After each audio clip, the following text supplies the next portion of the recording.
আমরা অনেকেই আছি ছোটবেলায় ডোরেমন দেখতে খুব পছন্দ করতাম, আর এই ডোরেমনেরই খুব পছন্দের খাবার ছিল ডোরা কেক। শুধু ডোরেমনই না, বাচ্চা থেকে বড় সবারই পছন্দের এই ডোরা কেক। নমস্কার বন্ধুরা, আমি প্রমিতা, আপনাদের অনেক অনেক স্বাগত জানাই আমার চ্যানেল প্রমিতারাতে। চলুন তাহলে শুরু করা যাক আজকের রেসিপি ডোরা কেক। ডোরা কেক বানাতে প্রথমে আমাদের চকলেটের সিরাপটা রেডি করে নিতে হবে, আর তার জন্য নিয়ে নিলাম 1 কাপ দুধ, 1/2 কাপ গুঁড়ো চিনি। এটাকে আমি ভালো করে মিশিয়ে নিয়ে দিয়ে দিচ্ছি 1 টেবিল স্পুন কোকো পাউডার আর 1 টিস্পুন কর্নফ্লাওয়ার। এটাকে একটা স্প্যাচুলা দিয়ে ভালো করে মিশিয়ে নিতে হবে যাতে এর মধ্যে কোনো রকম দলাভাব না থাকে। 2 থেকে 3 মিনিট এটাকে ভালো করে রান্না করে নেওয়ার পর দিয়ে দিচ্ছি 1 চা চামচ বাটার, আর বাটারটা গলে যাওয়া পর্যন্ত এটাকে ভালো করে মেশাতে হবে। আমাদের চকলেট সিরাপটা একদম রেডি হয়ে গেছে। এটাকে একটা ছোট পাত্রের মধ্যে নামিয়ে রাখবো, তারপর এটাকে কিছুক্ষণের জন্য ফ্রিজে রেখে দেবো যাতে এর ঘনত্বটা আরো কিছুটা গাঢ় হয়ে যায়। এবার ডোরা কেকের ব্যাটারটা তৈরি করে নিতে হবে, যার জন্য একটা বোলের উপর ছাঁকনি নিয়ে নিলাম। তারপর দিতে হবে 1 কাপ ময়দা,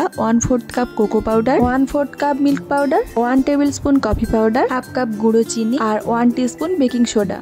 সমস্ত শুকনো উপকরণগুলোই এভাবে একটা ছাঁকনি দিয়ে চেলে নিতে হবে। উপকরণগুলো চেলে নিলেই কিন্তু ব্যাটারটা একদম স্মুথ হবে। এবার এতে অ্যাড করব 1 কাপ গরুর দুধ, যেটা কিন্তু রুম টেম্পারেচারের মধ্যেই হতে হবে। তারপর এটাকে ভালো করে মিক্সড করতে হবে যাতে এর মধ্যে কোনো রকম লাম্পস না থাকে।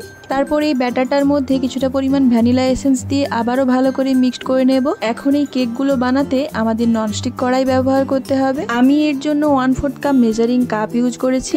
এই কারণেই আমাদের সমস্ত কেকগুলো একই সাইজেরই হবে। এখন আমাদের 1-1.5 মিনিটের জন্য এটাকে ঢাকা দিয়ে রান্না করে নিতে হবে। তারপর এর ঢাকাটা খুলে নিলেই দেখবেন দেখতে ঠিক কতটা সুন্দর হয়েছে। তারপর হালকা হাতে স্প্যাচুলার সাহায্যে সাইডগুলো আলগা করে নিতে হবে। এটা খুব ইজিলি ফ্রাইং প্যান থেকে সেপারেট হয়ে যাবে। তারপর এটাকে উল্টে নেব। উল্টে নেওয়ার পর লক্ষ্য করবেন এটা কিছুটা ফুলতে শুরু করেছে।